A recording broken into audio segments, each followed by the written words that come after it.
Even if it's a red light, with this green arrow, you can turn right. And that's... I tried to save the cheesecake.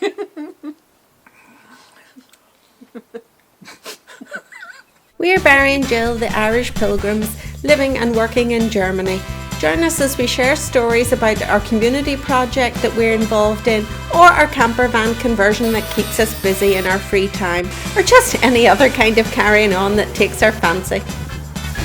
Hi everyone, nice to be back with you again. Germany is famous probably all over the world for its Autobahn, the German motorway. Most people think, German motorways, you can drive as fast as you want. No speed limits. No speed limits, but it's not exactly true. In fact, roughly 60% of the motorways in Germany have speed limits on them. Most of the motorways have speed limits limited to 130. That's pretty common, 130 kilometers per hour, which is roughly 75 miles an hour. The German motorway system is excellent. There are motorway connections all over, and they run from north to south are the even numbers? Odd numbers. And east to west are even numbers. A7 is going to be north-south, A3, A5, A7, and then the even numbers go across Germany. And there's 13,000 kilometres of motorway in Germany, so every city's linked up really well. Yeah, and they're really well looked after and everything. The only thing is it can sometimes lead to a lot of traffic jams. Yeah. And when I say traffic jam, you can sit for maybe, I don't know. You can sit for hours, but I mean the biggest traffic jam that we've been in was about 25 kilometres, just standstill. Yeah. 25 kilometres long. Having said that, Germany's very well organised, and every county staggers their summer holidays so that everyone's not all off at the same time. Yeah. So that helps a little bit in the summertime, but there can be delays here and there. A good time to travel is on a Sunday. It's quieter on a Sunday because the HGV lorries, the huge trucks and lorries are not allowed on the motorways from 10 p.m. on Saturday night until 10 p.m. on Sunday night. Oh yeah, Sunday night. They're not allowed to travel on the motorway, so it's quieter on Sundays. So I often get asked, is it safe to drive on the Autobahn because the cars are traveling so fast? It is relatively safe. Statistically, most of the accidents occur in the cities. The worst accident on the Autobahn in the history of the Autobahn was in 2009, where they had a 259 car pileup. No way. Really? But yeah, no fatalities. Okay. Dozens of injuries, but no fatalities. So Barry, what's the fastest you have ever driven? The fastest I've ever driven. Hold on, I'm not sure I want to know this actually. Yeah. So no, it was probably about 200 kilometers an hour, which is about 120 or 130 miles per hour. But a Range Rover came up behind me, flashing its lights, wanted to overtake me, and it must be doing about 300 kilometers an hour. Oh my goodness. Yeah, so I mean, I was only doing 200 kilometers an hour for maybe 1 minute, 2 minutes, just to see how fast my car could go. It's Saturday morning. We usually work on our van on a Saturday, so we're going to head down there now. We'll tell you the rest from down there. Today we're going to try and put some covering. What's felt called in English, Jill? Felt. Well, it's like automobile carpet, I think it's called. Automobile carpet. We're going to put it on the back doors. That's our task today. And finish off the armour flex today as well, hopefully.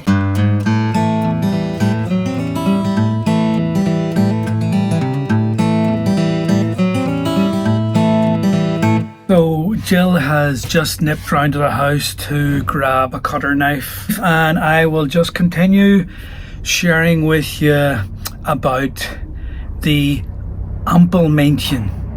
I hope I've said that correctly.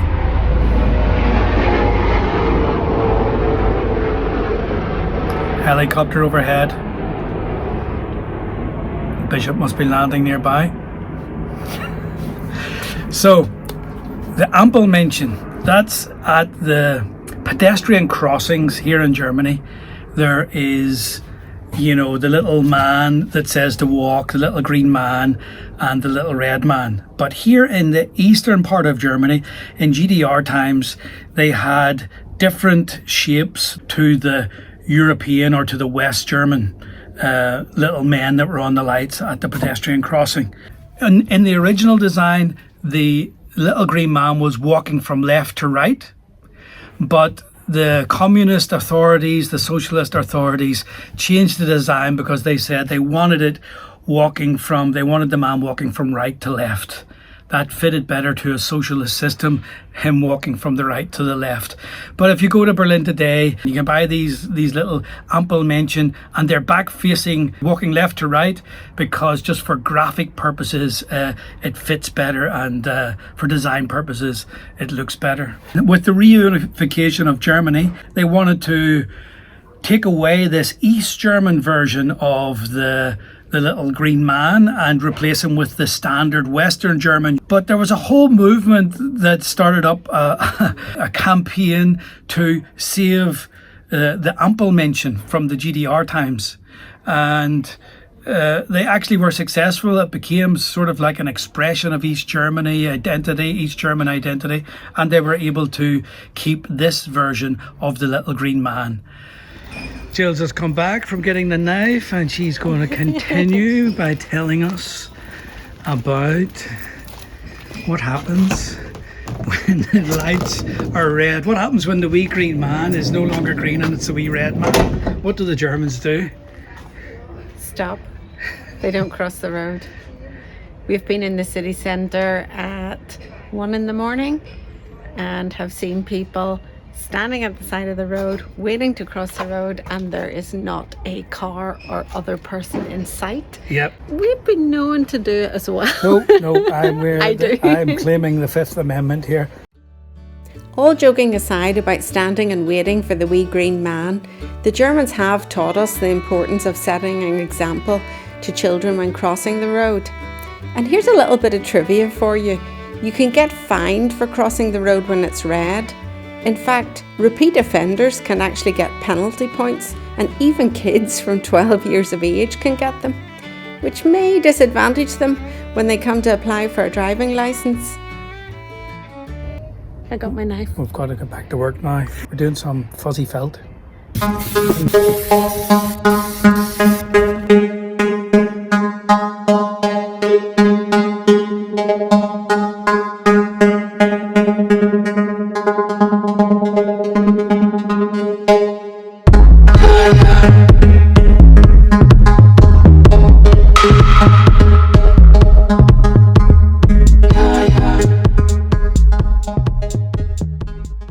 Okay, so we've been doing the felt today, sticking it on. Wasn't all as easy as we thought it was going to be. Obligatory cut in the thumb.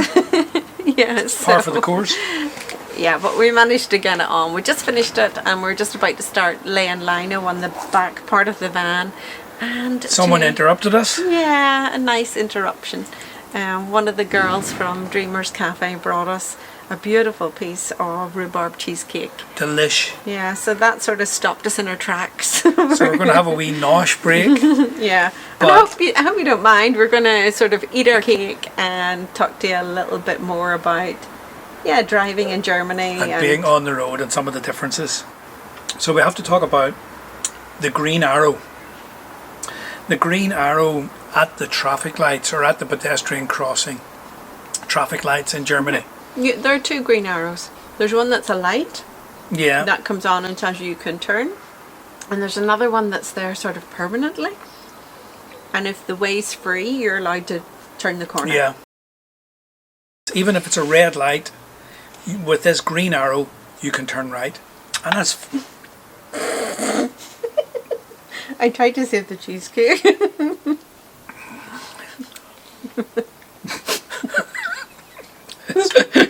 Typical Barry. It was you. I was talking to the camera. You were munching away there. The next thing I knew, I was wearing my cheesecake. It was my fault. They're work clothes anyway, so it doesn't really matter. Right, we can't multitask. No, we can't. Where were we? Yeah. The arrow that's permanently there that tells you you're allowed to turn right if there are no pedestrians and no oncoming traffic. We do not have that in the UK. No. So if you're a pedestrian, you've got the wee green man that tells you to go. You start walking across the road. There can be a car comes round the corner, scares the life out of you, because you think you've got green. There should be no cars coming, but because of this little green arrow for the cars, he's allowed to drive round the corner. He will stop when he sees you, but the very fact that you see a car coming round the corner when you're halfway across the road, when you're first in Germany, it scares the life out of you. You think you've forgotten something. You think you've gone across the road at the wrong time. So, and I think it's only in East Germany, isn't it? I have no idea. I think it's only in East Germany that you have this green arrow. But correct me if I'm wrong. Write in the comments. Some Germans will know this better than me or than us.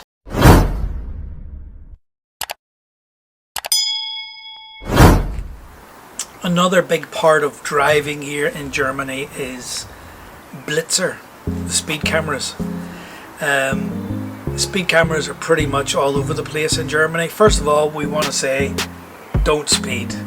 Obviously, keep it simple. If you're sticking to the speed limits, this will not be an issue, it will not be a problem. But unfortunately, both of us have been caught on camera speeding. One of us more than the other, but we're not going there. We're not going to say who.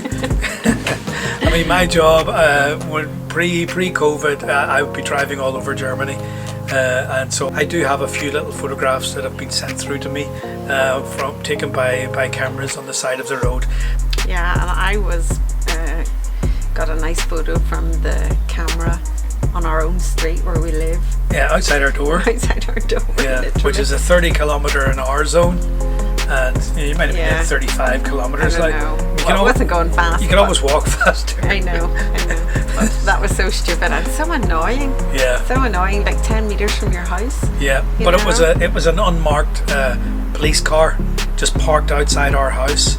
And was just catching people coming up that street. It's a good thing as well, because some people do take that street as a shortcut and race up it, so that's why they were sitting there. One of the signs that we found a bit confusing or new to us whenever we came to Germany at the beginning was how do you describe it? A white diamond with a yellow border. It's a diamond shape, isn't it? Is it a yellow diamond? No, it's a white diamond with a yellow border. Okay, so the diamond, I don't know. Yeah. I thought it was a yellow diamond, but anyway, is it not? It's not a white shield, a white sign with a yellow diamond. I don't know. You've confused me now. I don't know. We'll have to look that one up again. But what does it mean anyway? The diamond. We'll just stick to the diamond. It means that you're on the main road and you have right of way. But if you don't have that and there's no yellow diamond or white diamond, whatever, then you always have to stop and give way to the right.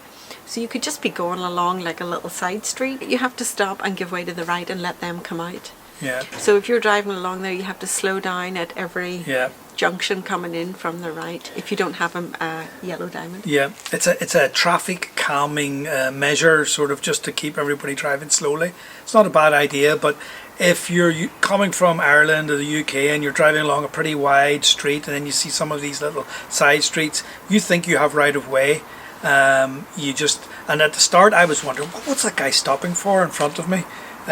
Because we weren't used to this yellow diamond principle and giving way to the right.